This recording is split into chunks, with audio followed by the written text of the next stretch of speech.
Bismillahirrahmanirrahim. Assalamualaikum warahmatullahi wabarakatuh. Innal hamdalillah nahmaduhu wa nasta'inuhu wa nastaghfiruh wa na'udzu billahi min syururi anfusina wa min sayyiati a'malina. May yahdihillahu fala mudilla lahu wa may yudlil fala hadiyalah. Asyhadu an la ilaha illallah wahdahu la syarika lah wa asyhadu anna Muhammadan abduhu wa rasuluh. Qala Allah Ta'ala fil Qur'anil Karim, ya ayyuhalladzina amanu taqullaha haqqa tuqatih wa la tamutunna illa wa antum muslimun. Ya ayyuhan nasu taqu rabbakumul ladzi khalaqakum min nafsin wahidah wa khalaqa minha zawjaha wa batha minhuma rijalan katsiran wa nisaa'a wattaqullaha alladzi tasaaluna bihi wal arham innallaha kana 'alaikum raqiba. Ya ayyuhalladzina amanu taqullaha wa qulu qawlan sadida yuslih lakum a'malakum wa yaghfir lakum dhunubakum wa man yuti'illaha wa rasulahu faqad faza fawzan 'azima, amma ba'd. Jamaah kaum muslimin wal muslimat rahimakumullah. Alhamdulillah, kita bersyukur kepada Allah Subhanahu wa taala atas segala nikmat dan karunia yang Allah berikan kepada kita semua, baik berupa nikmat iman, nikmat Islam, nikmat sehat wal afiat, yang mana dengan semua nikmat tersebut pagi hari yang berbahagia ini kita dapat bersama-sama berkumpul di rumah dari rumah-rumah Allah untuk thalabul ilmi. Semoga salawat dan salam tercurah kepada Nabi besar Nabi Muhammad sallallahu alaihi wasallam, kepada keluarganya, kepada para sahabatnya, dan kepada kita semua yang berada di Masjid Syuhada yang kita cintai ini. Jamaah kaum muslimin rahimakumullah, tema yang akan kita bahas di pagi hari ini yakni menggapai surga dengan akhlak yang mulia. Termasuk di antara keindahan ajaran agama Islam adalah agama kita ini, agama Islam mendorong umatnya agar menghiasi diri kita dengan akhlak yang mulia. Dan sebaliknya, agama Islam ini melarang dari umatnya dari akhlak-akhlak yang buruk, akhlak-akhlak yang tercela. Oleh karenanya, sebagian orang lupa. Mungkin mereka telah mempelajari akidah bagus, alhamdulillah. Ya. Mempelajari fikih, mempelajari Al-Quranul Karim. Tapi terkadang lupa mempelajari akhlak. Sehingga tidak sedikit kita dapati sebagian orang yang mungkin hafal Al-Quran 30 juz, hafal Sahih Bukhari, tambah lagi Sahih Muslim, tapi tidak bisa menjaga lisannya dari menyakiti hati tetangganya, hati orang tuanya, dan sebagainya. Karena mereka lupa mempelajari akhlak, mempelajari adab dan akhlak Islamnya. Padahal Nabi SAW diutus ke muka bumi oleh Allah Subhanahu wa taala untuk menyempurnakan akhlak yang mulia. Di dalam hadis yang diriwayatkan oleh Imam Bukhari, Ahmad, dan yang lainnya, Nabi SAW bersabda, innama bu'ithtu li'utamima salihal akhlak. Sesungguhnya aku diutus ke muka bumi untuk menyempurnakan akhlak yang mulia. Dan Islam, jemaah, agama Islam masuk ke Indonesia bukan dengan darah, tapi dengan akhlak. Dari pedagang-pedagang Gujarat dari Arab berdagang ke Indonesia. Dahulu yang masuk, agama yang masuk ke Indonesia ini agama Hindu, Buddha, animisme, dinamisme, dan sebagainya. Ketika mereka melihat akhlak-akhlak pedagang dari Arab, mereka tertarik. Sehingga berbondong-bondong masuk ke dalam agama Islam. Bahkan negara kita, negara Indonesia adalah negara mayoritas muslim terbesar di dunia dengan akhlaknya. Ya. Maka kalau ada seorang yang hafal 30 juz, yang sudah belajar fikih, selesai belajar akidah, tapi tidak bisa menjaga lisannya, maka mungkin ada yang salah. Mungkin nggak belajar adab dan akhlak Islamnya. Padahal akhlak itu menempati porsi terbesar di dalam syariat kita. Dan Allah Subhanahu wa taala memuji langsung akhlak Nabi SAW, dan pujian tersebut diabadikan oleh Allah Subhanahu wa taala di dalam surat Al-Qalam ayat keempat. Allah Subhanahu wa taala berfirman, wa innaka la'ala khuluqin azim. Dan sungguh engkau Muhammad la'ala, benar-benar khuluqin azim, di atas akhlak yang mulia. Pada ayat ini Allah Subhanahu wa taala menggunakan dua huruf taukid, dua huruf penguat, di antaranya inna dan la'ala. Padahal sebenarnya satu saja sudah cukup, tapi Allah ingin memberikan penegasan kepada kita semua bahwasanya manusia yang paling terpuji akhlaknya di muka bumi adalah Nabi SAW. Setelah mendapatkan pujian langsung dari Allah Subhanahu wa taala, akhlak Nabi SAW pun mendapatkan pujian dari istri-istri beliau. Dari istri-istri beliau, di antaranya Khadijah radhiyallahu anha. Ketika Nabi SAW sedang i'tikaf di Gua Hira, dan ketika itu usia Nabi 40 tahun. Sedang beriktikaf, kemudian turunlah malaikat Jibril dalam wujud aslinya. Yang dalam wujud aslinya malaikat Jibril mempunyai 600 sayap. Kemudian malaikat Jibril alaihissalam mengatakan kepada Nabi SAW, dan Nabi belum tahu itu adalah malaikat Jibril. Malaikat Jibril alaihissalam mengatakan, Iqra ya Muhammad. Baca wahai Muhammad. Kemudian Nabi mengatakan, ma'ana biqari. Aku tidak bisa baca. Sambil ketakutan, hampir pingsan. Kedua kali diperintah kembali, Iqra ya Muhammad, baca wahai Muhammad. Ma'ana biqari, aku nggak bisa baca. Ketiga kali, Iqra ya Muhammad, baca wahai Muhammad. Ma'ana biqari, aku tidak bisa baca, kata Nabi. Kemudian malaikat Jibril mengatakan, dan turun wahyu pertama dari surat apa, Pak? Al-Alaq. Iqra bismi rabbikal ladzi khalaq. Kemudian Nabi mengikuti. Iqra bismi rabbikal ladzi khalaq. Khalaqal insana min 'alaq. Khalaqal insana min 'alaq. Setelah menerima wahyu yang pertama dari surat Al-Alaq, saking takutnya Nabi lari jamaah dari Gua Hira menuju rumahnya. Begitu sampai di depan rumahnya, diketuklah rumah beliau. Kemudian istri beliau Khadijah radhiyallahu anha membukakan pintu dan melihat suaminya yang ketakutan, keringat dingin, hampir pingsan jamaah. Kemudian sampai di kamar Nabi mengatakan kepada Khadijah, "Zamiluni, zamiluni, selimuti aku, selimuti aku." Ya, kemudian Khadijah menyelimuti suaminya. Dan Nabi SAW mengatakan kepada Khadijah radhiyallahu anha, "Wahai istriku, ada apa denganku ini? Apakah aku sudah gila?" Nabi sampai menyangka dirinya gila karena melihat sesosok yang menakutkan yang belum pernah dilihat sama sekali oleh Nabi SAW.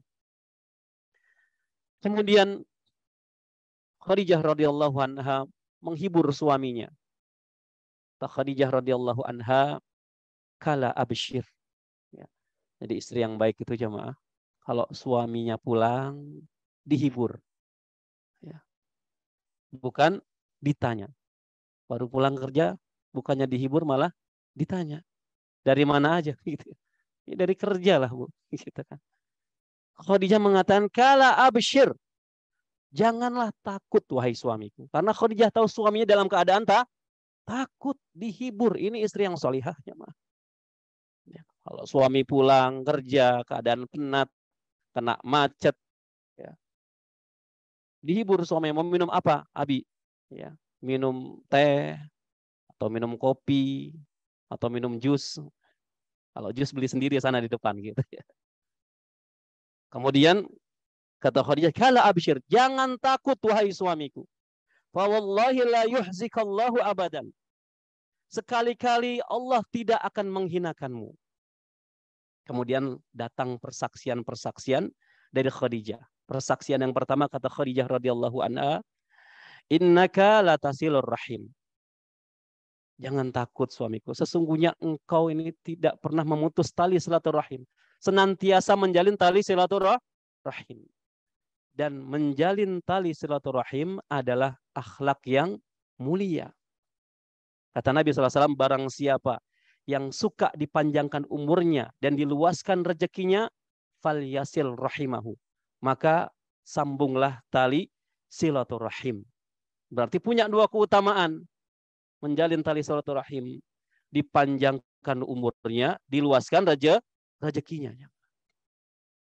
Tapi silaturahim dalam makna yang benar. Bukan silaturahim dalam makna Indonesia mungkin. Ya. Karena silaturahim ini bahasa Arab, jemaah. Terdiri dari dua kata, as-silah dan ar-rahim. As-silah itu hubungan, ar-rahim, rahim, yang memiliki hubungan darah. Itu baru dikatakan silaturahim. Adapun kalau reunian, arisan, ya, dan sebagainya yang tidak ada hubungannya dengan darah, kekerabatan, nasab, ya, maka namanya apa jemaah? Kadang-kadang kita salah kaprah ya. Ada arisan, dikatakan apa? Silaturahim. Reunian, silaturahim. Ke rumah Pak RT, silaturahim. Ya. Padahal tidak memiliki hubungan darah. Ya. Dan ini adalah bentuk kekeliruan ya, terhadap istilah silaturahim. Jadi kalau kita berkunjung ke karib kerabat yang tidak punya hubungan darah, namanya apa jemaah? Hah? Ziarah namanya. Bukan silaturahim. Diambil dari kata zaro, yazuru, ziarah. Ya. Cuman kata ziarah ini populernya di masyarakat kita digunakan untuk kemana? Kuburan.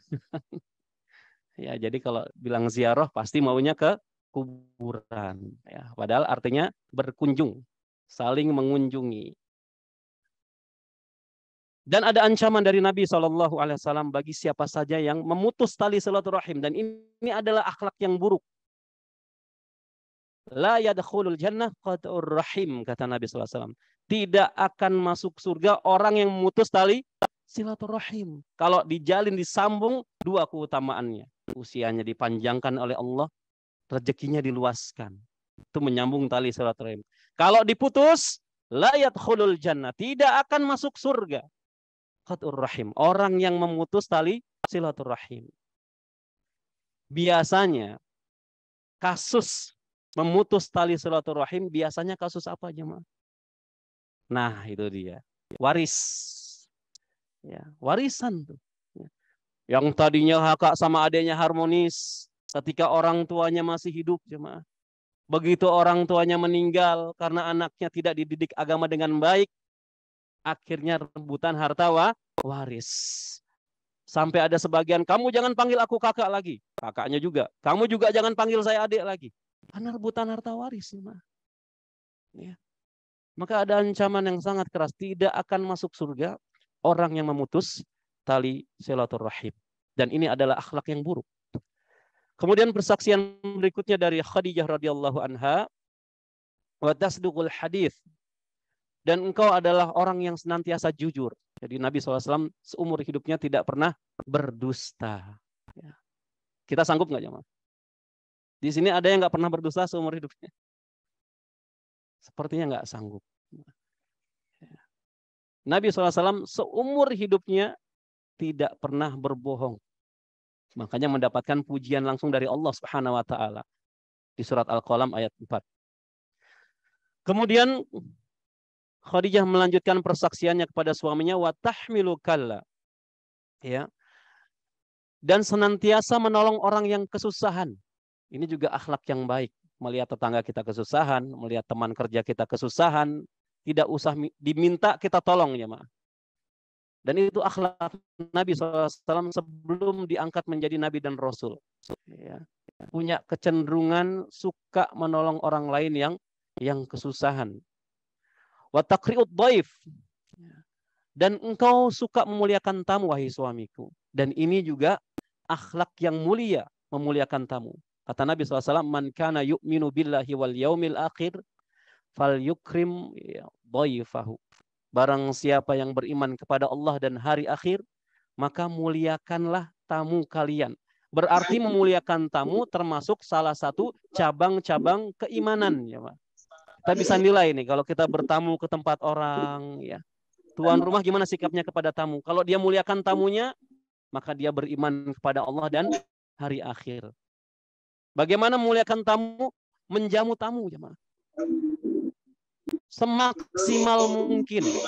Dan orang Arab jahiliyah punya budaya itu sampai sekarang. Dari zaman Arab jahiliyah sampai sekarang, orang Arab tuh hobinya menjamu tamu. Arab asli tapi bukan Arab maklum. Orang Arab asli itu kalau kedatangan tamu semuanya dikeluarin, ya maaf. Nasi kebuli, ada tamu mau datang. Tapi kita juga harus punya adab kalau bertamu. Ya, minimal ya, beri kabar terlebih dahulu. Telepon atau WhatsApp, saya mau mengunjungi Anda bertamu, ya, agar tuan rumah siap-siap. Jadi orang Arab jahiliyah itu paling senang menjamu tamu, Masya Allah. Ya. Saya punya pengalaman dulu ya. Ketika di Mekah, diundang oleh salah satu syekh di kota Mekah, Syekh Abu Bakar Al-Makki. Beliau salah satu ketua Islamic Center di kota Mekah, kita diundang. Ketiga kita dari Indonesia. Biasanya, ya, jarang sekali syekh itu mengundang kita ke apartemennya, karena beliau tinggal di apartemen, ya, di flat-flat. Ya. Biasanya kalau diundang ya ke restoran ketemunya. Ini tumben malah diundang ke apartemennya. Wah, ini suatu kehormatan buat kita. Nah, sebelum menuju apartemennya, beliau menelpon orang rumahnya, menelpon istrinya, bahwa akan ada tamu yang diajak ke rumah. Sampainya di apartemennya, kita masuk di Ghurfatul Julus, di ruang penyambutan di sana. Ya. Begitu masuk, yang kita lihat itu asap, Pak. Asap. Jadi cara menyambut mereka itu, menyambut tamu di sana ya, adatnya, itu bakar bukhur. Ternyata. Bukhur tahu ya? Kayu gaharu dibakar tuh. Biar ruangannya wangi menyambut tamu. Kalau kita gimana? Ada tamu, wah rumah mau bau apak juga nggak apa-apa. Kalau orang Arab enggak, bakar bukhur. Jadi kita mungkin yang asing, orang Indonesia yang begitu masuk, oh, ini asap semua nih. Ya, tapi asapnya wangi. Duduk, kemudian kita dikasih minyak wangi. Yang sibuk melayani tamu bukan istrinya jemaah di sana ya, tapi anak laki-lakinya. Duduk, dikasih minyak wangi. Adat di sana seperti itu. Dan kata Nabi SAW, apabila dikasih beberapa pemberian diantaranya minyak wangi dan susu, maka jangan ditolak. Meskipun kita nggak suka wanginya, terima ya, Mas. Kasih minyak wangi. Setelah minyak wangi dikasih teh ya. Setelah teh baru dijamu dengan makanan adat di sana. Kira-kira makannya apa Pak di sana Pak? Yang disediakan nasi, bukan kebuli, nasi kabesah namanya. Ya, sejenis nasi mandi cuman agak berminyak. Ya. Dengan kambing itu yang saya lihat di sana. Nasi dengan kambingnya itu lebih banyak kambingnya Pak. Masya Allah, satu kambing di atas nasi Pak. Kaget kita. Logikanya lambungnya orang Indonesia nggak akan habis. Ya. Meskipun makannya satu nampan. Jadi kalau orang Arab menjamu tamu tuh habis-habisan. Ya. Kalau kita sebagian kita mungkin menjamu tamu, ada tamu datang ya dikasih biskuit, ya, kaleng biskuit. Pas dibuka sama tamu apa isinya? Rengginang Pak. Diprank. Ya udah nggak apa-apa lah, Bismillah. Yang penting dijamu. Ya kita adanya cuma rengginang nggak jadi masalah. Ya. Tapi kalau bisa maksimal, semaksimal mungkin. Ya kita kasih duit sama anak kita, nak beli ke rumah makan Padang, nak ada tamu nih. Ya, dijamu tamu kita. Dan itu salah satu bentuk cabang keimanan kepada Allah dan hari akhir. Wa tu'inu ala nawaibil haq. Dan engkau wahai suamiku senantiasa menolong orang yang menegakkan kebenaran. Nah, ini persaksian Khadijah tentang akhlak suaminya yaitu Nabi SAW.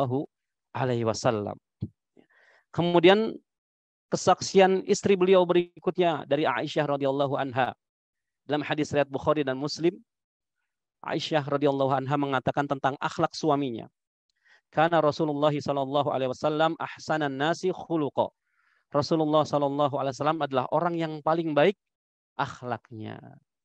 Karena yang paling tahu akhlak seorang suami adalah istrinya, ya Ma. Ya. Jadi kalau mau bikin SKCK harus ada tanda tangan istri gitu ya. Oh, suami saya orang baik Pak Polisi, tinggal tanda tangan. Ya. Kemudian jamaah kaum muslimin rahimakumullah, persaksian berikutnya dari musuh-musuh beliau tentang akhlak Nabi SAW ketika Nabi SAW berusia 35 tahun, masih muda. Ya. Ketika Nabi SAW berusia 35 tahun, Mekah pernah kebanjiran, terjadi banjir besar di kota Mekah, ya. Sehingga sebagian bangunannya rubuh dan butuh renovasi ketika itu. Ya. Kemudian dikumpulkanlah uang. Kabilah-kabilah yang tadinya bersaing akhirnya gotong royong bersatu padu untuk merenovasi Ka'bah. Akhirnya mereka urunan, ya, gotong royong mengumpulkan uang dengan syarat uang tersebut harus dari hasil uang yang halal. Tidak boleh dari hasil riba, hasil mencuri, hasil judi. Akhirnya terkumpul, kemudian mereka saling bergotong royong untuk merenovasi Ka'bah. Ya, jadi Ka'bah itu pernah roboh sebagian bangunannya. Dan bangunan asli Ka'bah itu, jemaah, ya, persegi panjang sampai Hijr Ismail, itu bangunan aslinya. Karena dana tidak tercukupi, maka seperti yang kita lihat sekarang. Ya. Makanya kata Nabi SAW, barang siapa yang sholat di Hijr Ismail, maka seakan-akan dia sholat di dalam Ka'bah. Ya. Tapi sholatnya sholat sunnah. Kalau sholat wajib, maka tidak sah. Begitu juga tawaf. Kalau tawafnya masuk ke Hijr Ismail, melewati Hijr Ismail, masuk, maka tawafnya juga tidak sah. Ya. Kemudian direnovasi, Nabi SAW ikut mengangkat batu untuk merenovasi Ka'bah.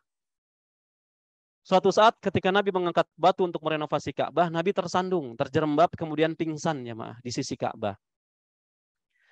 Setelah siuman, ya, Nabi mengatakan kepada pamannya Al-Abbas, wahai pamanku, kainku tersingkap, auratnya tersingkap, ya maaf. Ya. Kemudian dibenarkan oleh pamannya Al-Abbas, dibenarkan. Padahal bukan suatu aib, ya, karena orang-orang Arab jahiliyah dahulu tawaf mengelilingi Ka'bah itu polos, tidak mengenakan pakaian dan segala macamnya. Polos, nggak pakai apa-apa. Tawafnya orang Arab jahiliyah. Tapi Nabi sudah punya rasa malu ketika kainnya tersingkap. Kemudian setelah semuanya selesai, ya, renovasi Ka'bah, timbul masalah baru. Yaitu siapa yang paling berhak meletakkan Hajar Aswad di sisi Ka'bah. Tadinya bahu-membahu gotong royong, tiba-tiba gara-gara Hajar Aswad, akhirnya suasana menjadi tegang. Menjadi tegang, ya maaf.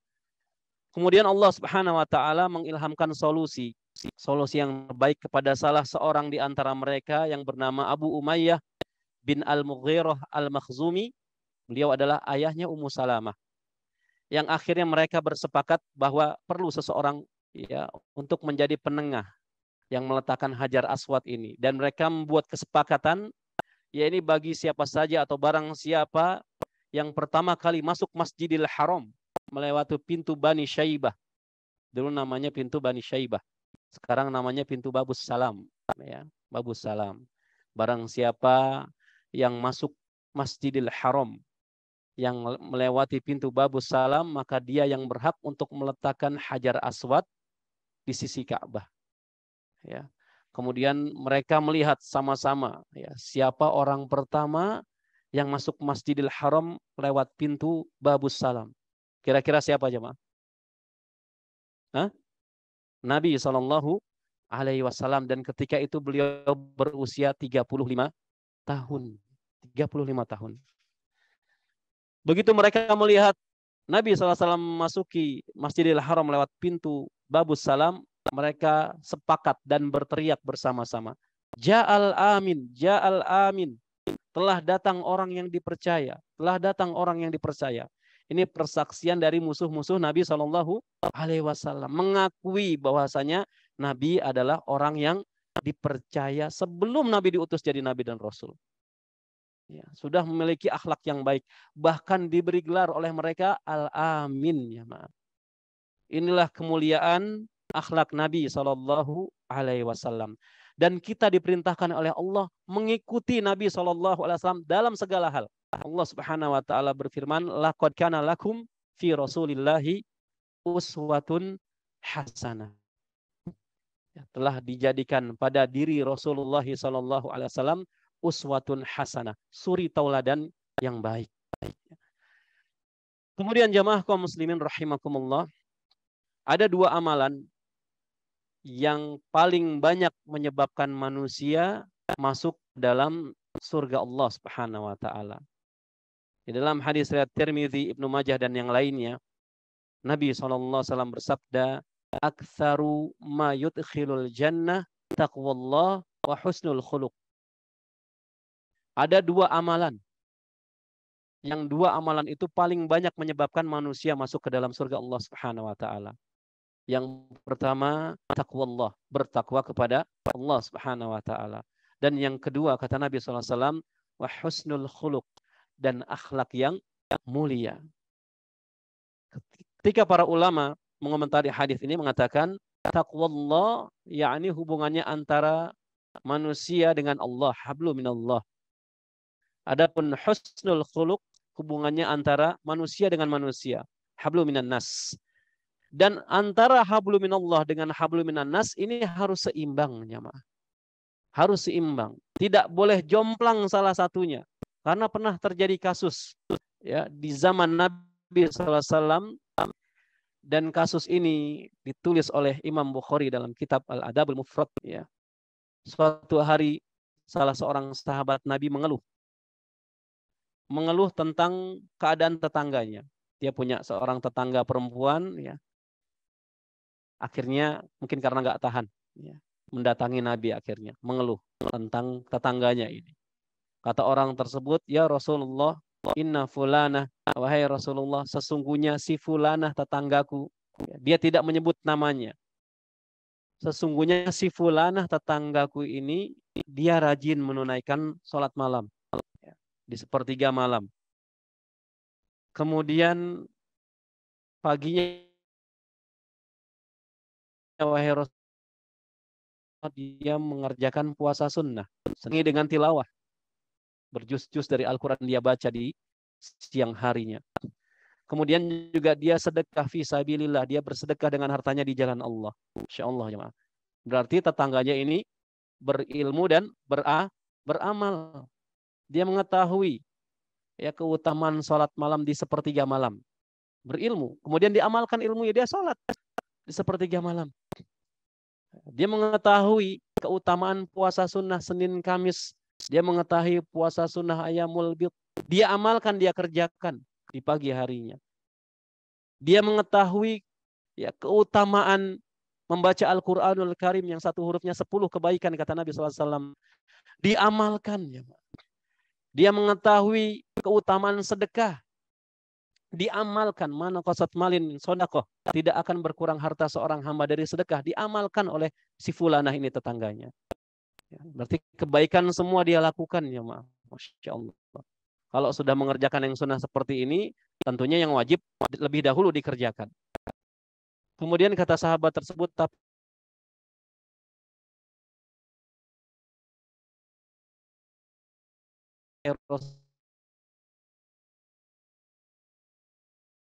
Rasulullah, apabila si fulanah ini keluar dari rumahnya, ya, maka tidak ada kebaikan bagi dirinya. Padahal tadi yang dikerjakan kebaikan semua, jemaah.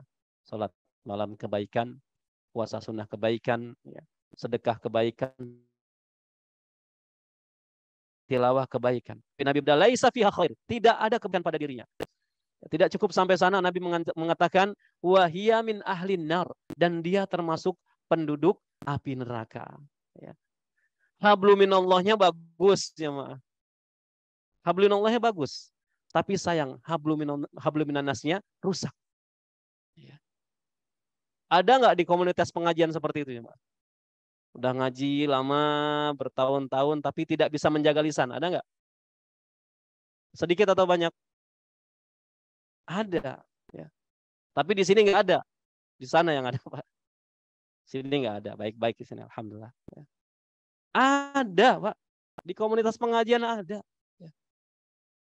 Ngomongin ya gibah sama penuntut ilmu, fitnah sana, fitnah sini, bahkan ngomongin ustadznya. Ustadz istrinya berapa tuh gitu kan? Ustadznya nggak selamat dari apa? Dari gibahan, dari fitnah, dari namimah dan sebagainya. Nah, ini terjadi ya. Di dunia keilmuan terjadi jamaah. Maka kalau kita habluminallahnya bagus, tapi habluminannasnya rusak, maka perlu introspeksi. Ada yang salah ini. Ada yang salah. Jangan-jangan kita khawatir ilmu dan amal kita malah menjerumuskan kita ke dalam neraka. Karena tidak bisa menjaga lisan salah satunya. Jemaah. Lisannya harus dijaga. Makanya kata Nabi SAW, man kana yu'minu billahi wal yaumil akhir falyakul khaira aw liyasmut. Barang siapa yang beriman kepada Allah dan hari akhir, berkatalah yang baik atau diam. Ya. Kalau ungkapan peribahasa di masyarakat kita gimana? Diam itu emas. Benar nggak dia? Emas. Ya. Berkata yang baik itu emas jemaah. Falyakul khairon, kata Nabi. Maka berkatalah yang baik. Tapi kalau sudah tidak bisa berkata yang baik, maka diam. Ya. Jadi kalau menurut saya berkata yang baik adalah emas. Kalau kita bisa berkata-kata yang baik. Oleh karenanya penting bagi kita untuk menjaga lisan. Apalagi kita sudah ngaji lama. Sayang kalau lisan kita tidak bisa dijaga. Khawatir menjerumuskan ke dalam neraka Allah Subhanahu wa taala. Kemudian sahabat tadi mengadukan juga tentang keadaan tetangganya yang sebelahnya. Ya Rasulullah, inna fulana, sesungguhnya tetanggaku si fulana ini yang satunya wahai Nabi. Ya. Dia tidak pernah mengerjakan sholat malam. Ya. Hanya mengerjakan yang wajib-wajib saja. Sholat duhur, asar, maghrib, isya, subuh. Tidak pernah ditambah sama sekali dengan sholat sunnah rawatib, apalagi selainnya. Kemudian dia juga hanya mengerjakan puasa wajib di bulan Ramadan. Tidak pernah menambah dengan puasa sunnah. Kemudian juga dia hanya sedikit membaca dari Al-Quranul Karim. Dan juga apabila ada keju di rumahnya, dia baru bersedekah dengan potong keju. Tapi ketika menyakiti hati tetangganya dan orang lain. Apa kata Nabi SAW? Hiya min ahlil jannah. Allah. Dia termasuk penduduk surga. Ibadahnya biasa-biasa saja. Hanya mengerjakan yang wajib saja. Sedekah pun kalau ada keju di rumahnya, itu pun sepotong keju dia sedekahkan. Tapi karena bisa menjaga lisannya, jemaah, maka Nabi bersabda, hiya min ahlil jannah. Dia termasuk penduduk surga. Yang satu ya, ahli ibadah, Masya Allah. Tapi tidak bisa menjaga lisan, menjerumuskannya ke dalam neraka. Yang satu tetangganya hanya mengerjakan amalan wajib, tidak pernah menambah dengan amalan sunnah. Tapi bisa menjaga lisannya, maka menyebabkan dia masuk ke dalam surga. Apalagi kita bisa menambah amalan sunnah, plus bisa menjaga lisan, Masya Allah. Ya. Makanya hikmah Allah menciptakan dua telinga dan satu lisan. Apa jemaah hikmahnya? Kata para ulama, agar kita lebih banyak mendengar daripada berbicara. Karena orang yang banyak berbicara itu banyak terpleset, ya, banyak salahnya. Bahkan kata Nabi, barang siapa yang mengucapkan semua yang dia dengar, ketahuilah dia telah berdusta. Ya. Jadi bicara secukupnya. Dan pastikan yang kita keluarkan dari kata-kata kita adalah kata-kata yang baik. Karena malaikat Raqib dan Atid sudah siap-siap mencatat setiap apa yang kita katakan. Tidak luput sedikit pun dari catatannya. Dan kata-kata kita nanti akan kita pertanggungjawabkan di hari pembalasan, di yaumul akhir. Kemudian jamaah kaum muslimin rahimakumullah, para ulama rahimahullah mendefinisikan beberapa akhlak yang baik. Di antaranya Al-Hasan Al-Basri rahimahullah mengatakan husnul khuluq ay akhlak yang baik itu di antaranya, kata Hasan Al-Basri, yang pertama al-kiram. Al-kiram adalah ramah. Ternyata ramah itu termasuk salah satu akhlak yang baik. Tapi ramah yang timbul dari hati yang bersih. Bukan ramah karena tuntutan profesi. Ya. Kan ada orang ramah karena tuntutan profesi. Coba jamaah datang ke kantor instansi, ya, ke bank, kantor, disambut sama security dan disambut sama resepsionis, kira-kira ramah atau judes? Ramah. Ya. Kira-kira itu ramahnya ramah dari hati atau ramah tuntutan profesi? Jangan suudon juga, mudah-mudahan dari hati ya, Ma. Mudah-mudahan dari hati. Emang bawaannya sifatnya ramah. Tapi kalau ramah karena tuntutan profesi, ya, maka bukan dimaksud oleh Hasan Al-Basri. Jadi kalau kita punya modal sifat ramah, ya, menjawab salam dari orang yang kita kenal maupun yang tidak kita kenal, ketahuilah berarti kita telah diberi Allah akhlak yang baik. Punya satu modal, yaitu ramah, kiram. Ya. Kalau kita punya anak atau melihat anak-anak kecil, saya pernah melihat tuh seorang anak di masjid, ya, setelah sholat fardu itu dia salamin tuh semuanya, salamin sambil senyum. Kadang-kadang nanya sama bapak-bapak, Pak rumahnya di mana Pak? Ini anak kok ramah banget gitu ya. Masya Allah nih, orang tua ngedidiknya luar biasa orang tuanya. Ya. Salamin sambil senyum, ramah. Ya. Masya Allah. Dan kita harus punya, ya, harus punya modal. Di antaranya akhlak yang baik, ramah. Kalau kita mungkin tidak ramah sama orang, maka minta pertolongan kepada Allah agar diberikan salah satu akhlak yang baik, yaitu sifat ramah. Ya. Menjawab salam. Kan kalau kita tuh biasanya menjawab salam hanya dari orang yang kita kenal saja. Bahkan yang lebih parah menjawab salam dari satu pengajian saja. Beda pengajian nggak mau jawab salam. Terjadi nggak Pak? Terjadi Pak. Terjadi. Ya. Sampai segitunya. Padahal sudah ngaji. Karena beda pengajian, beda ustadz. Assalamualaikum. Tidak mau dijawab.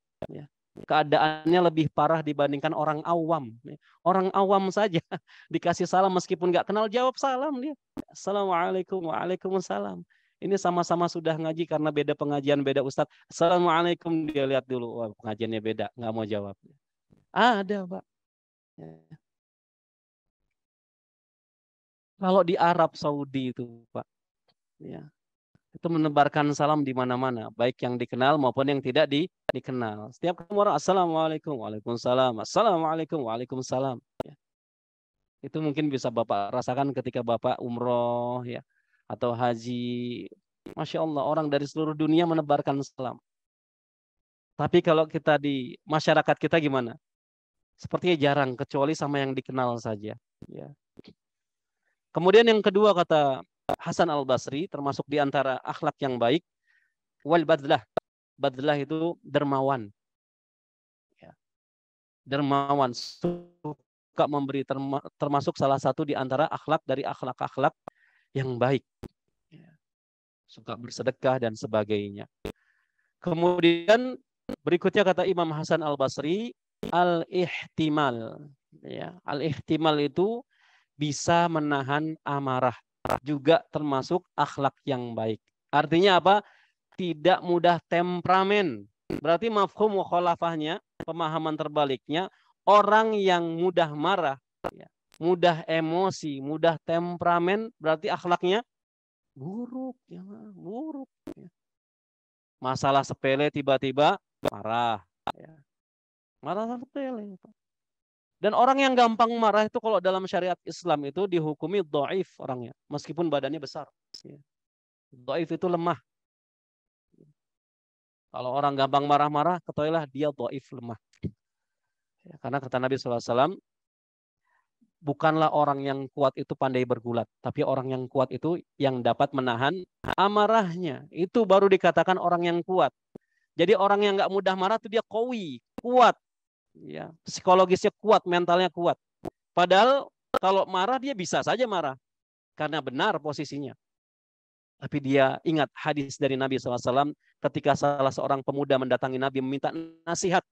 Wahai Nabi, nasihati aku. Apa kata Nabi SAW? La taghdab. Ya. Jangan kamu marah. Nasihati aku lagi, wahai Nabi. La taghdab. Jangan kamu marah. Penasaran pemuda itu. Kok sama nasihatnya? Diminta ketiga kalinya. Nasihati aku lagi, wahai Nabi. La taghdab walakal jannah. Jangan marah, jangan marah, jangan marah, maka bagimu surga. Berarti keutamaannya sangat besar menahan marah. Secara teori, prakteknya susah gitu ya. Maka kalau teorinya kita sudah tahu, diamalkan, Pak. Pas mau marah, ya ingat hadis. Jangan marah. Ya, jangan marah, jangan marah, maka bagimu surga. Tapi jangan juga diakal-akalin sama anak kita dengan hadis ini. Nak, sholat nak. Bapaknya udah memukul, ayo bapak. La taqdob walakal jannah. Oh iya maaf. Ya. Udah bebas kamu terserah mau sholat mau enggak. Enggak jamaah. Ya. Jadi keutamaan menahan marah itu sangat besar. Orang yang gampang marah, mudah emosi, mudah naik darah. Ini akhlaknya buruk. Ya, buruk. Ya.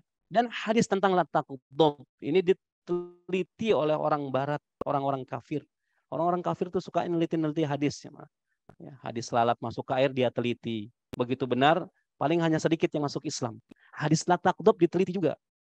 Ya. Ketika diteliti ternyata dalam dunia sains barat diteliti bahwasanya orang yang gampang emosi, orang yang mudah naik darah, maka ketika naik darah imun tubuhnya berkurang ya, mah. Begitu marah imun tubuh berkurang sehingga mudah kemasukan penyakit. Ya. Maka orang yang mudah temperamen, gampang emosi, biasanya penyakitan, Pak. Di antaranya penyakit apa? Jantung, terus hipertensi, apa lagi, Pak? Asam urat, ya. Pecah pembuluh darah, stroke lagi marah. Naudzubillah. Ya. Tapi kalau marah berarti marah nggak boleh, Ustaz. Kata siapa boleh marah? Tapi marah karena Allah dan Rasulnya. Agama kita dihina, ya. Ada yang melanggar syariat, kita marah karena Allah, wajib jemaah. Tapi marah yang bukan karena Allah, yang karena masalah sepele umpamanya. Kita punya pembantu suruh setrika baju kita, ya. Lecek sedikit marah, sampai emosi, sampai banting piring. Masya Allah jemaah. Ini dhaif, orang seperti ini lemah dia. Ya. Kemudian jemaah kaum muslimin rahimakumullah. Begitu juga perkataan ulama yang lainnya, Asy-Sya'bi rahimahullah mengatakan akhlak yang baik diantaranya Bishrul Hasan. Bishrul Hasan itu memberikan kegembiraan kepada orang lain. Membuat orang lain gembira. Ya, berusaha membuat orang lain gembira termasuk salah satu akhlak yang baik. Contohnya jangan orang lain deh. Contohnya orang rumah kita umpamanya. Yang paling dekat istri kita umpamanya. Kita baru pulang kerja nih. Suami baru pulang kerja. Ya. Kemudian istri kita cerita. Karena nonton berita tadi siang. Ya, cerita. Abi mau cerita. Ada kecelakaan hebat beruntun. Kita sudah tahu padahal Pak. Ya.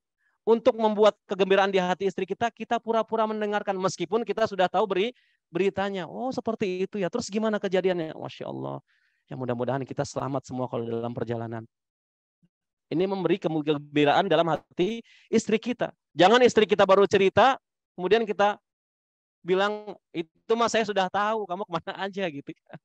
Akhirnya kecewa ya, baru cerita. Ya, baru cerita. Istri itu jamaah, sifatnya ingin didengar. Udah capek seharian ngurus anak, ngurus rumah. Ya suami pulang pengen didengar, udah dengerin aja. Ya. Kalau kita sudah tahu beritanya, pura-pura tidak tahu, nggak apa-apa, biar istri kita gembira. Ya. ada kecelakaan ya, ada gempa bumi. Oh, gimana? Beritanya gimana? Coba cerita-cerita. Anak kita juga demikian ya. Jangan maunya kita saja didengar anak. Anak juga butuh didengar orang tua. Jadi ayah yang baik. Ya. Bukan baru anak cerita, bapak sudah tahu, kamu baru anak kemarin sore umpamanya. Enggak. Ya. Kasih kegembiraan kepada hati orang lain. Bahkan hati orang rumah kita, istri dan anak-anak kita. Ya, dan itu termasuk akhlak yang baik. Kita mengunjungi atau bertamu ke rumah orang dalam keadaan puasa sunnah umpamanya. Ya. Sudah dibikin, dijamu makanan, sudah disiapkan macam-macam. Ya. Kira-kira adabnya gimana Pak? Teruskan puasa atau batalkan? Ini kita bicara puasa sunnah ya. Umpamanya Senin Kamis lah. Hah? Batalkan atau makan? Atau lanjutkan puasanya? Batalkan untuk memberikan kegembiraan pada hati tuan rumah. Ini akhlak yang baik. Bukan sudah dijamu habis-habisan, udah macam-macam. Silakan makan Pak. Mohon maaf saya puasa Senin Kamis. Oh Masya Allah. Luar biasa. Kira-kira tuan rumahnya seneng atau sedih? Sedih ya Allah. Tahu gitu kenapa nggak bilang Pak? Gitu kan. Ini saya udah habis-habisan ngutang lagi Pak. Iya nggak? Saya puasa Senin Kamis. Oh, biar dipuji ria gitu. Insya Allah. Enggak jamaah. Batalkan. Lagi kondangan puasa sunnah, batalkan jamaah. Batalkan. Ya. Ini artinya bishrul hasan. Ya. Memberikan kegembiraan kepada hati orang lain. Seneng. Ya. Makanannya dimakan oleh tamu. Kemudian Ibnul Mubarak rahimahullah mengatakan di antara akhlak yang baik adalah bastul wajhi. Ya. Bermuka manis, gampang kan ya. Bermuka manis termasuk salah satu akhlak yang baik. Mungkin bagi sebagian orang susah. Ya. Kok mukanya asam terus Pak? Enggak, emang settingan saya begini bukannya. Ya. Tapi bisa Pak. Ya. Apa susahnya ya? Memberikan muka manis kepada saudara-saudara kita. Ada sebagian orang muka manis ketika tanggal muda. Tanggal tua mukanya asem gitu ya. Bermuka manis. Ini akhlak yang baik dan mudah. Senyum. Dan sedekah yang paling murah adalah tersenyum. Tapi jangan senyum terus dari keluar rumah sampai pulang lagi senyum terus. Enggak. Ya. Bermuka manis. Ya. Tapi enggak dibuat-buat. Minta pertolongan Allah. Jadikanlah muka saya itu bisrul hasan. Ya, bermuka manis. Nabi SAW ya, turun surat Abasa. Kenapa turun surat Abasa? Asbabun nuzulnya jamaah. Kenapa? Karena bermuka masam pada orang yang buta. Orang yang buta bisa melihat nggak? Bisa melihat Nabi mukanya masam nggak? Nggak bisa. Allah tegur jamaah. Sama orang buta saja muka kita harus bermuka manis. Kata Allah, Abasa wa tawalla. Wahai Muhammad, yang bermuka masam lagi berpaling. Dia tegur langsung sama Allah. Ya. Nabi lagi berdakwah kepada pembesar Quraisy dengan harapan kalau mereka masuk Islam, yang bawahnya ikut masuk Islam. Lagi berdakwah tentang Islam, tentang surga, tentang neraka. Tiba-tiba datang seorang tua renta, buta matanya. Dalam riwayat yang lain, meminta Nabi untuk membacakan ayat Quran ya, maaf. Ya. Mungkin menurut Nabi kalau baca ayat Quran sama sahabat aku aja, aku lagi dakwah nih. Ya. Akhirnya Nabi bermuka masam, berpaling. Ya. Jarang-jarang Nabi seperti itu. Nabi SAW itu punya akhlak kalau dipanggil sama seseorang, kalau kita kan dipanggil mungkin hanya kepala kita saja yang menoleh. Fulan, ya kepala kita. Kalau Nabi enggak jamaah. Semua badannya menghadap ke orang tersebut. Ya. Hai Fulan, semua badannya menghadap ke orang tersebut. Jadi orang tersebut merasa dihargai. Yang lebih parah lagi orang zaman sekarang karena ada gadget. Ya. Ditanya kabar aja, ngelihatnya kemana? Gimana kabarnya Pak? Baik, alhamdulillah. Gitu ya. Coba sama bosnya berani, dia nggak berani Pak. Gara-gara ya ada seorang buta yang datang. Nabi bermuka masam kemudian berpaling, ditegur. Abasa wa tawalla. Wahai Muhammad, yang bermuka masam lagi berpaling. Anja'ahul a'ma. Telah datang kepadamu orang tua yang buta. Orang buta itu nggak bisa melihat orang yang mukanya masam atau enggak, Pak. Sama orang buta saja, ya kita dianjurkan Allah untuk bermuka manis. Padahal dia nggak bisa ngelihat muka kita asam atau manis. Ya. Inilah akhlak Islam. Bukannya pas semakin ngaji terjadi perubahan pada zahir kita. Dulu kita mungkin nggak berjenggot sebelum ngaji. Begitu ngaji, berjenggot, Masya Allah. Ya. Pakai penampilan lahiriahnya berubah. Yang tadinya ramah sama tetangga, begitu sudah ngaji malah bermuka masam sampai tetangga takut. Jadi bahan omongan tetangga. Ya. Pak Fulan itu kok dulu ramah sama kita ya. Kalau kita lagi nongkrong ditegur, salamin. Sekarang udah berubah penampilannya. Jadi serem, nggak pernah negor kita. Masya Allah, Pak. Malah jadi fitnah. Ya. Kita ngaji itu untuk melembutkan hati, jamaah. Kalau kita semakin lama ngaji, semakin keras hati kita, berarti ada yang salah. Ada yang salah, harus introspeksi. Apa kita gagal paham atau pahamnya yang gagal? Kan gitu. Ya. Jadi kita semakin lama ngaji, semakin lembut hati kita, semakin baik. Ya. Pada lingkungan sekitar, terlebih lagi di rumah kita. Semakin lembut hati kita sama anak-anak kita, sama istri kita, sama orang tua. Jangan semakin ngaji malah semakin membantah orang tua. Ingin menggurui orang tua, baru ngaji. Seperti anak baru turun gunung. Pulang ke rumah orang tuanya, ayah, ibu, coba duduk sini dulu. Qala Allah Ta'ala, qala Nabi SAW. Ya nggak bisa, jamaah, seperti itu. Ya. Ada orang saking semangatnya, ya, ngaji baru awal-awal ngaji, seperti orang baru turun gunung. Akhirnya apa? Begitu pulang ke rumah semua didakwahin. Ini haram, nggak boleh ayah. Ini bid'ah, ya. Dan segala macam. Kira-kira diterima nggak, jamaah? Ya. Orang tua itu kena dengan dakwah bilhal, dengan perbuatan, dengan akhlak, kena, jamaah. Kalau dengan dalil sebagian besar nggak bisa, sulit. Kita dakwah sama orang tua dengan dalil, kecuali orang tua yang dirahmati oleh Allah. Ada sebagian orang tua seperti itu. Ya, ngajak diskusi anaknya. Nak, tadi kamu ngaji apa, nak? Apa yang kamu dapatkan? Ini loh ya, ini ternyata nggak boleh. Oh iya, betul. Coba ayah lihat dalilnya. Oh iya, betul. Ya, besok saya ayah amalkan. Ada ayah seperti itu. Tapi sebagian besar orang tua itu tidak mau digurui oleh anak-anaknya. Ya. Jadi bastul wajhi, ya, bermuka manis, ya, kepada saudara-saudara kita. Kemudian jamaah kaum muslimin rahimakumullah, di antara keutamaan akhlak yang mulia, kata para ulama, yang pertama adalah menjadi seorang mukmin yang paling sempurna imannya. Itu diukur oleh akhlaknya, bukan diukur oleh penampilan zahirnya, enggak, jamaah. Ya. Habis pulang haji, habis pulang umroh, pakai jubah putih terus kemana-mana, pakai udeng-udeng, kemudian dinilai, oh ini Masya Allah nih, wali Allah nih, ya.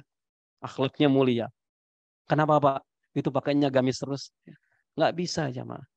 Maka kata Nabi SAW, akmalul mu'minina imanan ahsanuhum khuluqa. Orang mukmin yang paling sempurna imannya adalah yang terbaik akhlaknya. Hadis ini sahih riwayat Imam Tirmidzi. Kemudian keutamaan yang kedua, kata para ulama, ya ini menjadi orang yang paling Nabi cintai dan menjadi orang yang paling dekat tempatnya dengan Nabi SAW di surga kelak. Ya. Dalam hadis riwayat Tirmidzi juga Nabi SAW mengatakan, inna min ahabbikum ilayya wa aqrabikum minni majlisan yaumal qiyamah ahasinakum akhlaqa. Ya.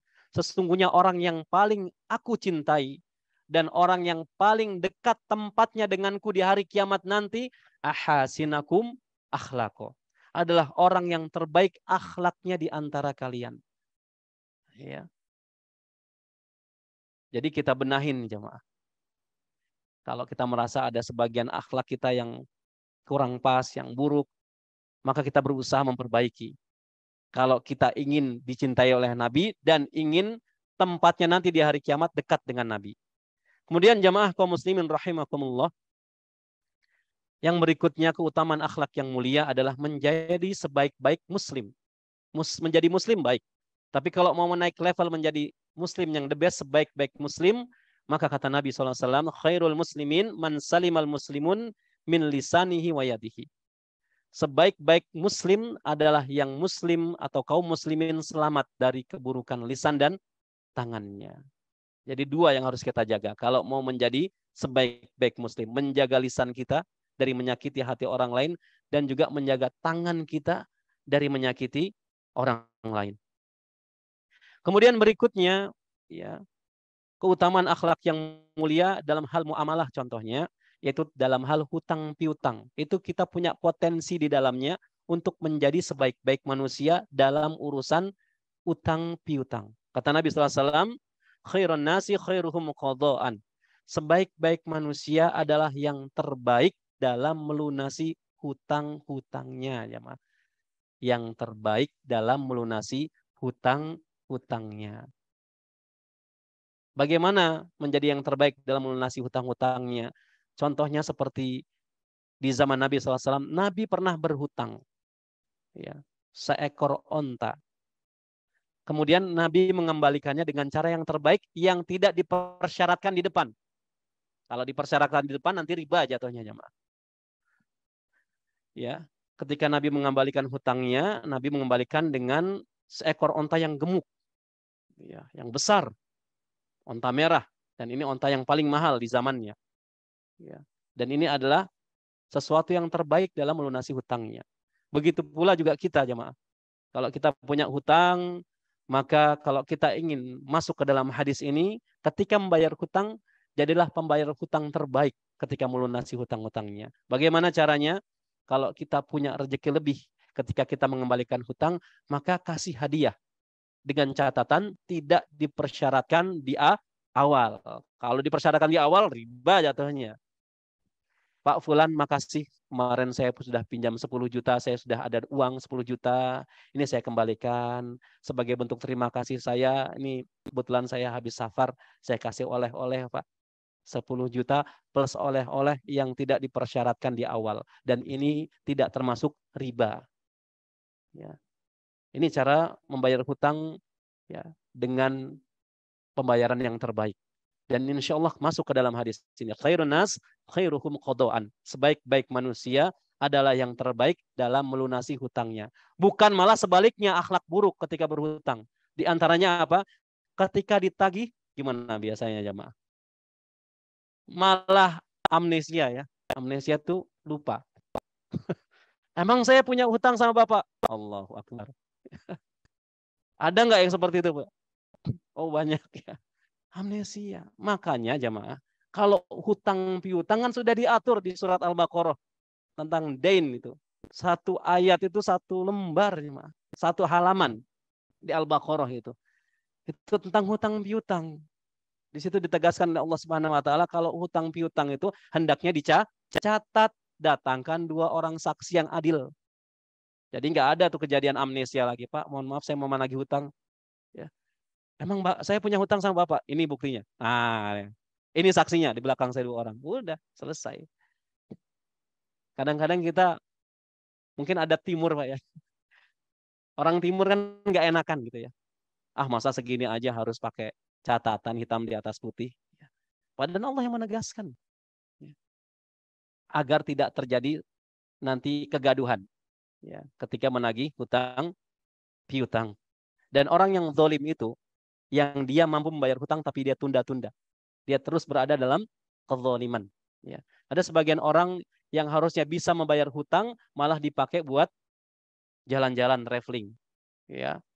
Udah jalan-jalan traveling, foto-foto diupload di medsos, dilihat sama yang menghutanginya. Ya. Pernah terjadi nggak hal seperti ini? Pernah. Kira-kira perasaan yang menghutangi mana? Waduh, dongkol ya. Kok kenapa nggak bayar hutang saya malah jalan-jalan, ini bisa ya. Harusnya dia bisa, dan ini termasuk orang-orang yang zalim. Ya, orang-orang yang zalim.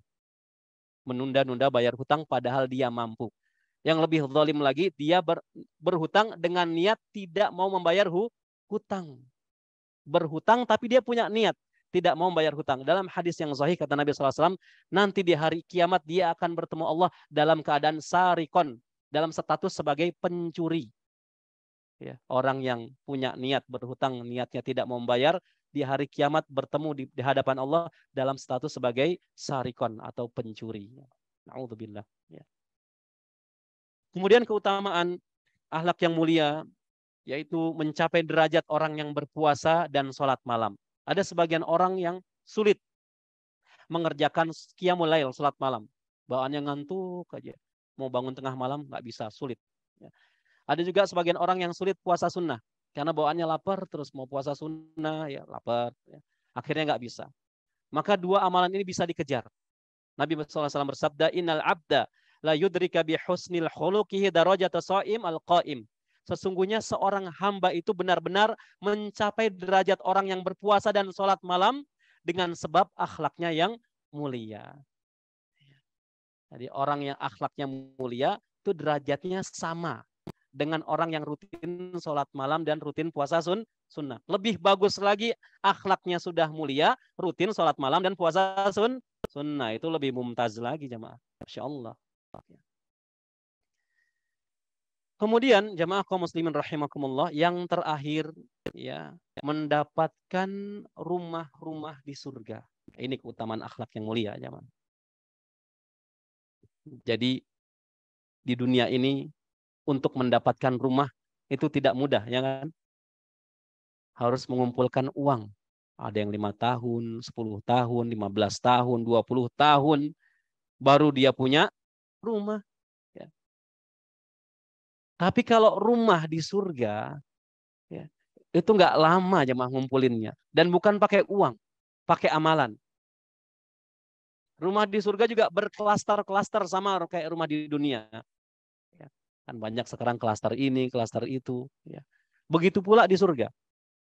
Di dalam hadis riwayat Abu Dawud dan yang lainnya, Nabi SAW bersabda, Ana za'imun bi baitin fi radadil jannah. Aku menjamin sebuah rumah di pinggiran surga. Berarti ada tipe-tipe rumah, klaster di surga itu. Rumah-rumah di pinggir surga. Masya Allah ya. Surga di pinggir-pinggirnya ada rumah. Mau jamaah? Mau? Kalau saya maunya nanti nih, karena hadisnya masih panjang. Tapi kalau mau nggak apa-apa, rumah di pinggir surga. Masya Allah. Ya. Pakai uang belinya? Tidak. Pakai amalan. Ya. Kata Nabi SAW, Liman tarokal miro wa in kana muhiqqan. Aku menjamin sebuah rumah di pinggir surga bagi siapa saja yang meninggalkan perdebatan meskipun ia berada di atas kebenaran. Ya. Nabi sudah jamin sebuah rumah di pinggir surga. Oh berarti nggak boleh Ustadz debat. Kata siapa boleh? Allah mengatakan wajadilhum billati hiya ahsan. Ya. Dan debatlah mereka dengan cara yang ahsan, dengan cara yang terbaik. Yang dimaksud di hadis ini debat kusir. Ya.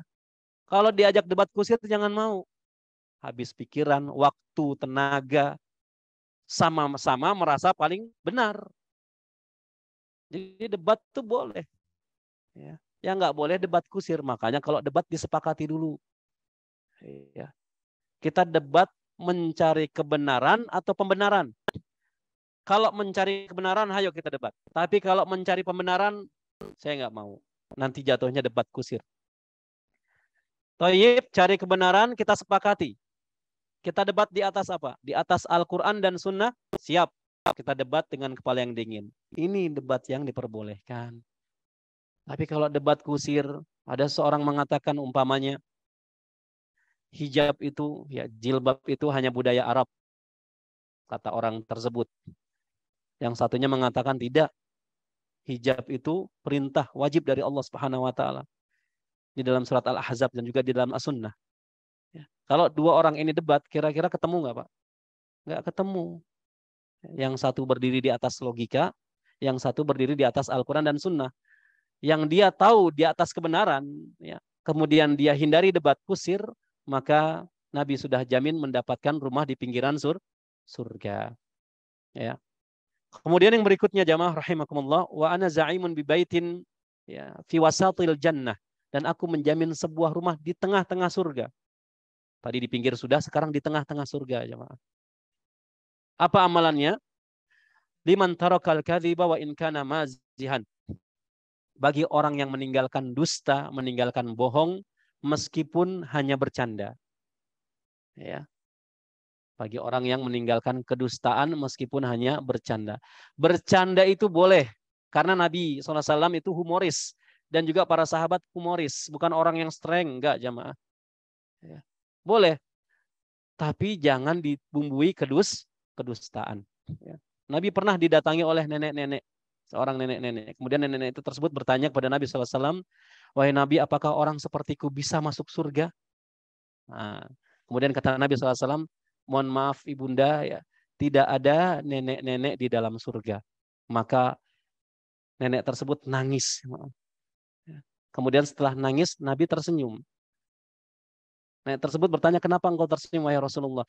Karena di dalam surga semuanya dirubah oleh Allah, termasuk usia. Ya. Usianya dirubah menjadi muda, kepala 3. Jadi yang di sini sudah sepuh, nggak usah khawatir. Nanti di surga insya Allah semuanya jadi muda semuanya. Ya. Bahkan dalam riwayat Bukhari, tingginya ahli surga itu nggak seperti kita aja, mah. Ya. Kalau kita paling tinggi berapa? Orang Indonesia. Ya, mungkin 180 ya, atau 190. Ya. Di surga itu semuanya dirubah seperti tingginya bapak kita, Adam alaihissalam. Tinggi Nabi Adam berapa hasta? 6 hasta. Tinggi ya, mah. Itu tingginya penduduk surga. Kenapa dari zaman Nabi Adam terus sampai ke umat Nabi Muhammad lama-lama tinggi manusia mengecil? Kenapa jemaah? Kata para ulama disebabkan dosa anak Adam lama-lama mengecil. Paling pol ya umatnya Nabi SAW. Dan begitu juga Zaid bin Thabit. Zaid bin Thabit itu kalau di luar rumah itu wibawanya Masya Allah, disegani oleh para sahabat Nabi, berwibawa. Ya.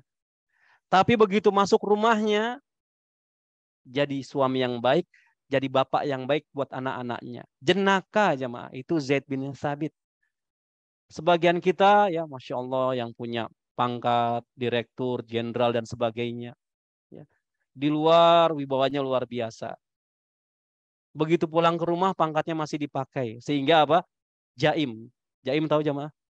Jaga image. Ya. Nggak lepas. Jadi pangkatnya masih dibawa ke rumah. Bisanya cuma nunjuk-nunjuk aja.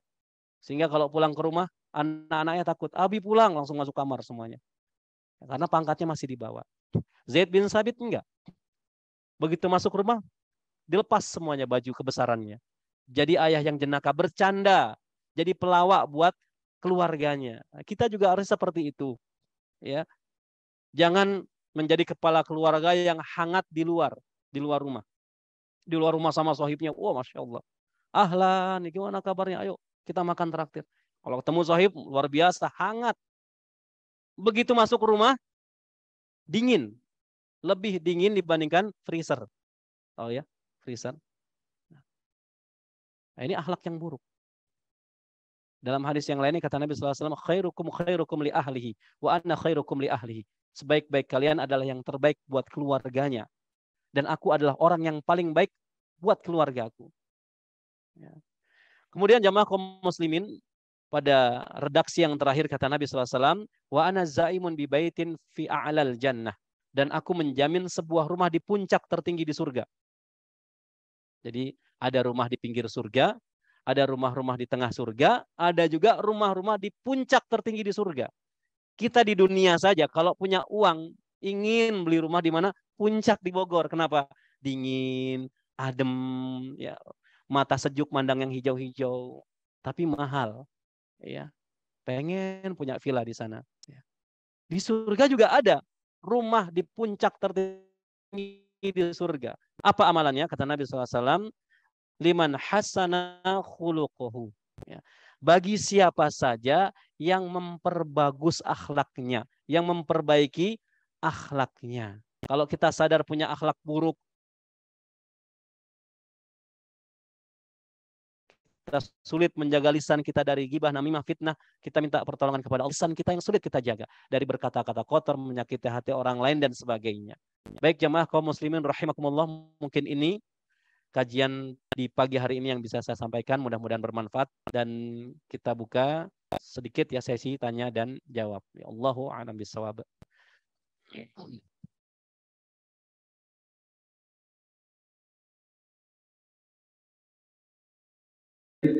Jazakallah khairan katsiran kepada Ustaz. Ada pertanyaan nih Pak Ustaz langsung dari Pak Muklis Ustaz. Apa Ustaz jika menerima ucapan salam Assalamualaikum terutama di tanah suci, jawabannya yang baik bagaimana? Iya. Jadi salam itu diajarkan oleh Nabi Sallallahu Alaihi Wasallam. Assalamualaikum. Ya. Domir jamak kum di sini sebagai bentuk ihtiram, penghormatan. Ya. Meskipun orangnya hanya satu tunggal. Ya. Kalau dalam sisi bahasa Arab, sebenarnya yang benar tuh assalamu alaika. Biasanya kalau untuk berbicara huruf terakhirnya disukunkan.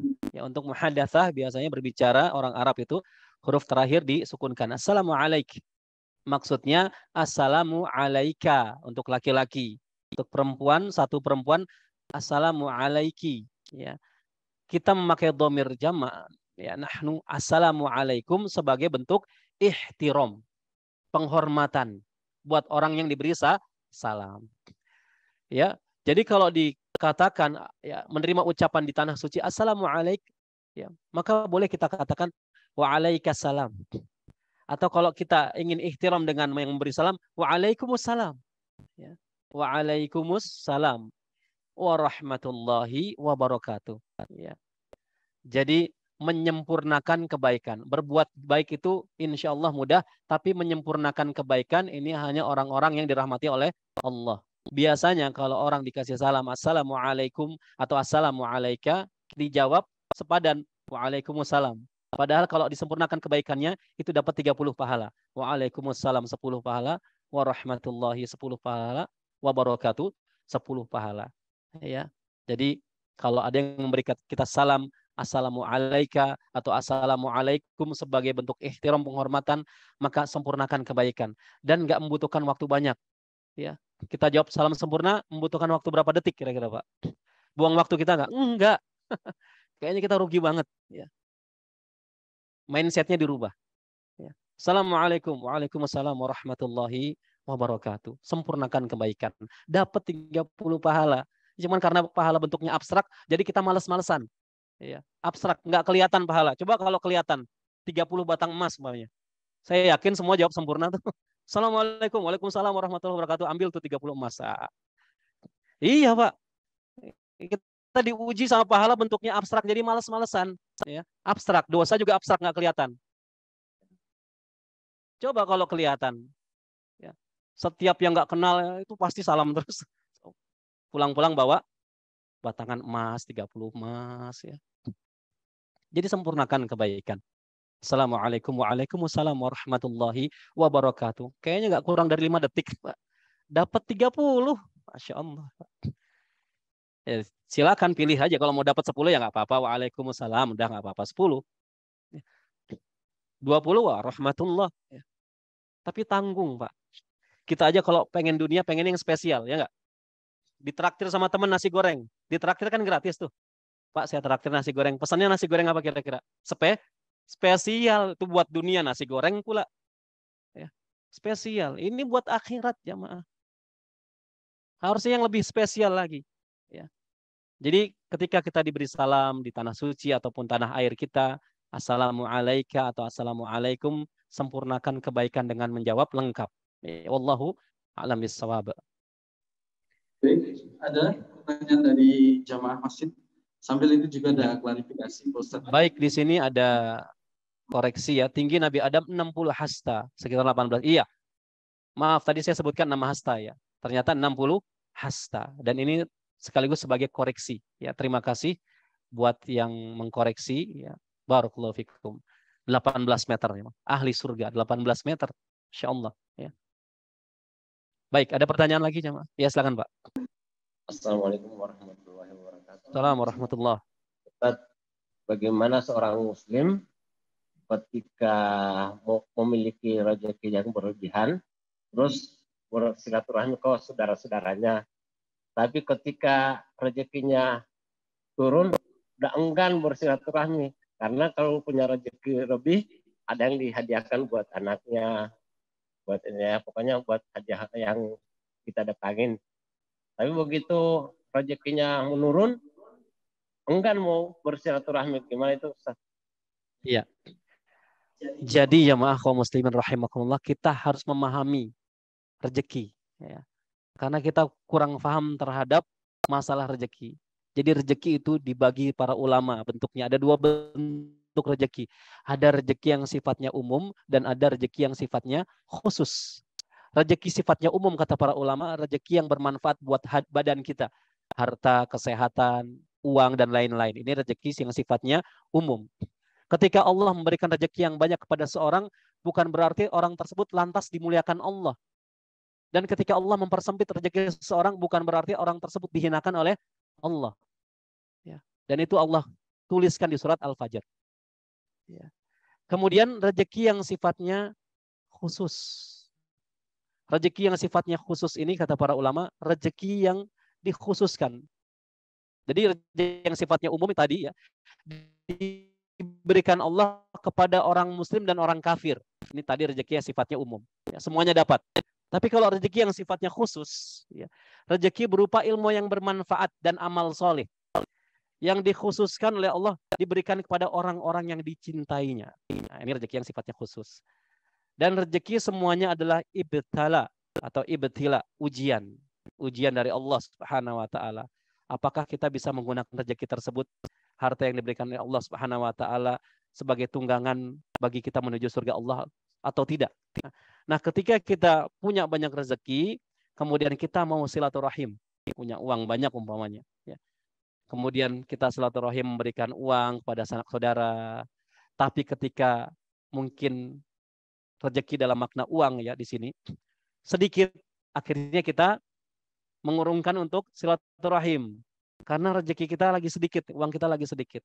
Maka kata Nabi SAW, mana qasat malin min sodakotin, ya, tidak akan berkurang harta seseorang dari sedekah.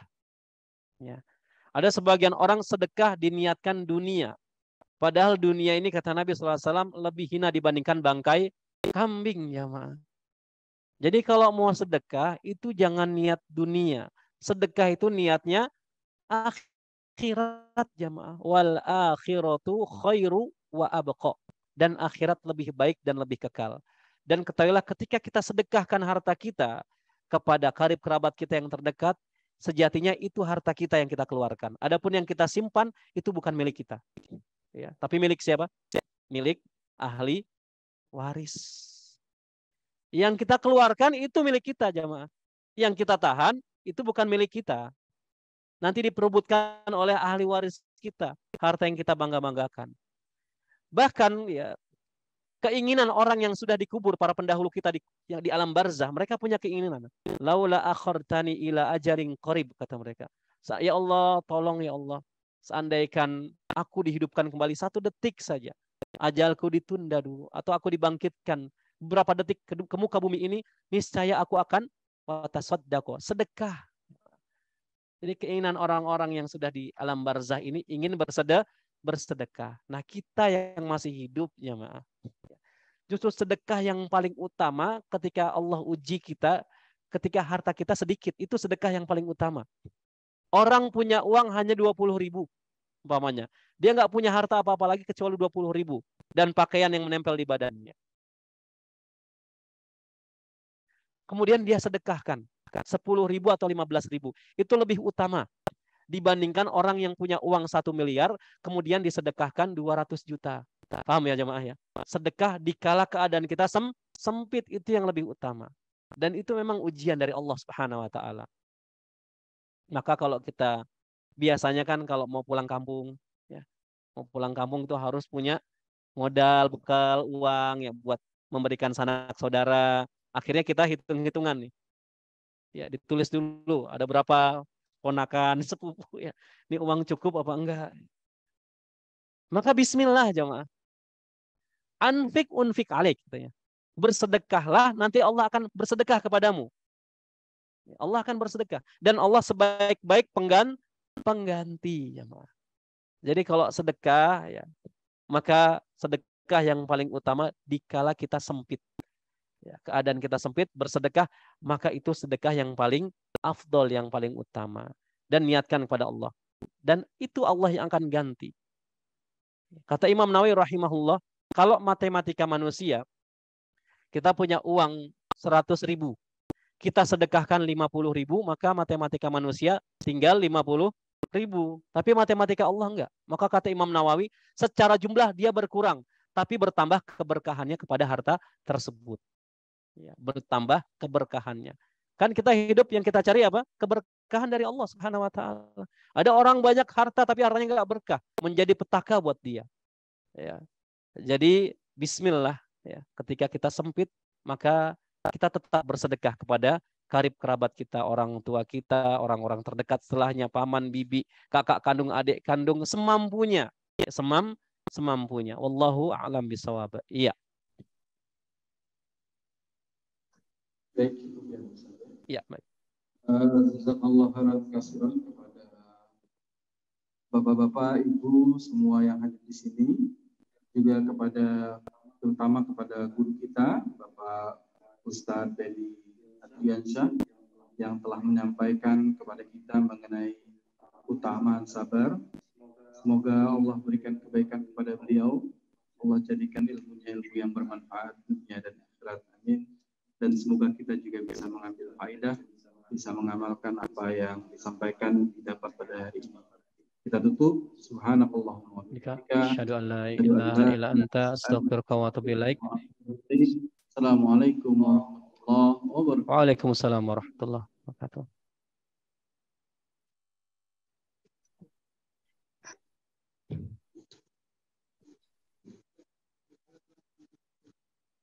Oh iya tadi salah. 27 menit.